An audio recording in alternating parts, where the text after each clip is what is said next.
Shalom Bapak Ibu Saudara, mari kita ngomongin firman Tuhan. Sebelumnya mari kita berdoa. Tuhan, kami akan ngobrol tentang firman-Mu. Siapakah kami Tuhan? Kami tidak mungkin menyelami hikmat-Mu tanpa bimbingan Roh-Mu. Bimbing kami ya Roh Kudus, agar kami bukan saja ngobrol tentang firman-Mu, tetapi kami menjadi pelaku yang setia. Dalam nama Yesus, firman yang hidup, kami berdoa. Amin. Shalom saudaraku, hari ini kita ngopi dari dua bagian firman Tuhan, yaitu dari Efesus 5 ayat 18 dan 1 Yohanes 5 ayat 14-15. Dalam renungan beberapa hari ini kita berbicara tentang Roh Kudus. Pertama kita berbicara tentang perintah firman Tuhan agar kita hidup dalam roh. Dan kita sudah membahas tentang siapakah Roh Kudus, apa peran Roh Kudus dalam kehidupan kita, mengapa banyak orang Kristen tidak hidup dalam pimpinan Roh Kudus, dan apa akibatnya jika orang Kristen hidup di dalam tabiat duniawi, tidak hidup di dalam pimpinan Roh Kudus. Nah, hari ini kita akan berbicara tentang bagaimana kita dapat dipimpin dan dipenuhi oleh Roh Kudus. Efesus 5 ayat 18. Janganlah kamu mabuk oleh anggur, karena anggur menimbulkan hawa nafsu. Hendaklah kamu penuh dengan roh. 1 Yohanes 5 ayat 14-15. Dan inilah keberanian percaya kita kepadanya, yaitu bahwa Ia mengabulkan doa kita, jikalau kita meminta sesuatu kepadanya menurut kehendak-Nya. Dan jikalau kita tahu bahwa Ia mengabulkan apa saja yang kita minta, maka kita juga tahu bahwa kita telah memperoleh segala sesuatu yang telah kita minta kepadanya. Bagaimana cara kita dipenuhi dengan Roh Kudus? Kita dipenuhi Roh Kudus dengan iman. Segala sesuatu yang kita lakukan dalam kehidupan Kristen, kita lakukan dengan iman. Kita menerima Yesus dengan iman. Kita menjalani hidup kekristenan kita juga dengan iman. Apakah saudara ingin hidup dalam roh? Saudara dapat dipenuhi Roh Kudus saat ini juga dengan iman. Saudara tidak perlu meminta secara khusus kepada Tuhan agar memenuhi saudara dengan Roh Kudus-Nya. Seperti misalnya dengan berpuasa, meratap, berdoa dengan menangis berjam-jam. Alkitab mengatakan bahwa orang yang benar akan hidup oleh iman. Kita menerima Roh Kudus dengan iman, yaitu iman kepada perintah dan janji-Nya. Dalam nats yang kita bahas hari ini, dalam Efesus 5 ayat 18, dan janji-Nya dalam 1 Yohanes 5 ayat 14-15. Tuhan memberi perintah pada kita untuk dipenuhi dengan roh, dan janjinya, jika kita meminta segala sesuatu yang selaras dengan kehendak-Nya, kita dapat bersyukur bahwa kita telah menerimanya.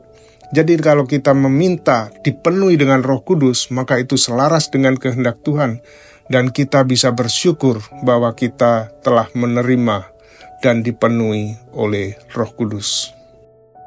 Dapat diilustrasikan seperti ini, saudara. Saudara punya tabungan di bank 10 juta. Saudara pergi ke bank mau menarik uang 1 juta. Saudara tidak perlu meminta dengan meratap dan menangis di depan teller bank. Saudara cukup meminta, mengikuti prosedur, dan saudara akan menerima uang itu.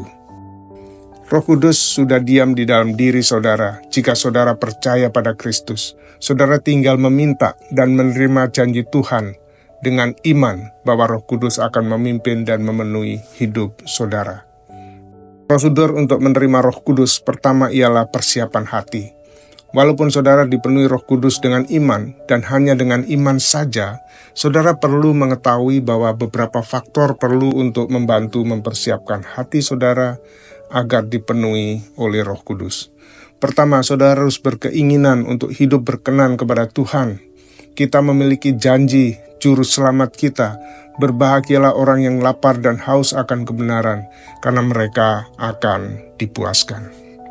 Dan yang kedua, bersedia untuk menyerahkan hidup saudara kepada Kristus sesuai dengan perintah Tuhan yang dinyatakan dalam Roma 12 ayat 1-2.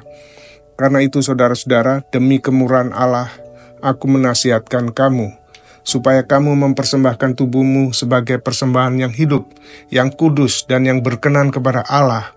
Itu adalah ibadahmu yang sejati. Janganlah kamu menjadi serupa dengan dunia ini, tetapi berubahlah oleh pembaruan budimu, sehingga kamu dapat membedakan manakah kehendak Allah, apa yang baik, yang berkenan kepada Allah, dan yang sempurna.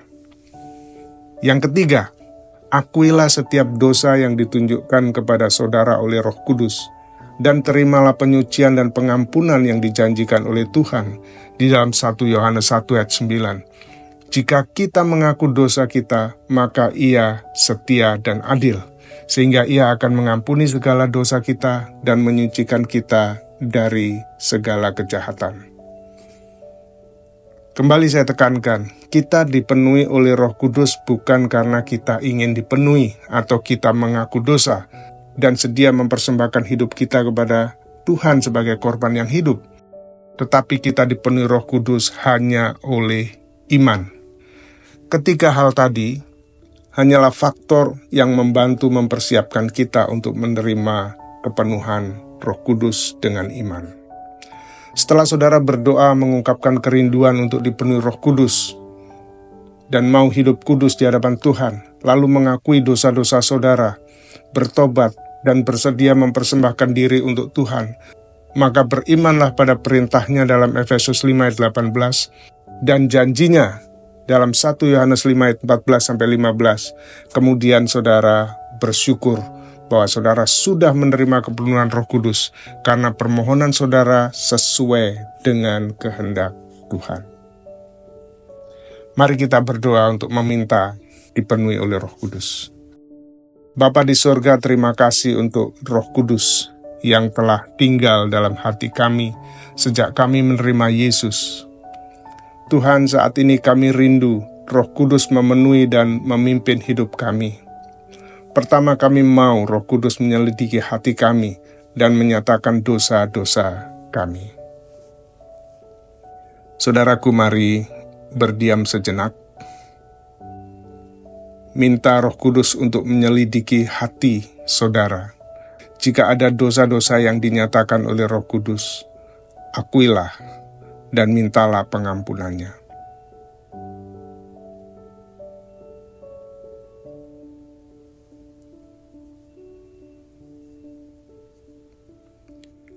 Sebagaimana janjinya dalam 1 Yohanes 1 ayat 9, jika kita mengaku dosa kita, maka Ia adalah setia dan adil, sehingga Ia akan mengampuni segala dosa kita dan menyucikan kita dari segala kejahatan. Tuhan, terima kasih atas pengampunan-Mu. Sekarang kami minta agar Roh Kudus memenuhi dan memimpin hidup kami. Terima kasih bahwa dengan iman saat ini, kami dipenuhi oleh Roh Kudus. Sebab kami menerima janji-Mu. Jika kami meminta sesuai dengan kehendak-Mu, sesuai dengan perintah-Mu, maka kami akan menerima sebagaimana janji-Mu. Dalam nama Yesus, kami berdoa. Amin. Saudara, mungkin sekarang setelah berdoa, saudara bertanya, apa tandanya kalau saya sudah dipenuhi oleh Roh Kudus? Bagaimana kalau kemudian saya jatuh lagi dalam dosa? Pertanyaan-pertanyaan itu akan terjawab dalam renungan besok tentang bagaimana berjalan di dalam Roh Kudus dari saat ke saat. Sampai jumpa besok. Shalom. Now share the Word of God like never before. It's all on your fingertips. Completely free. Download today.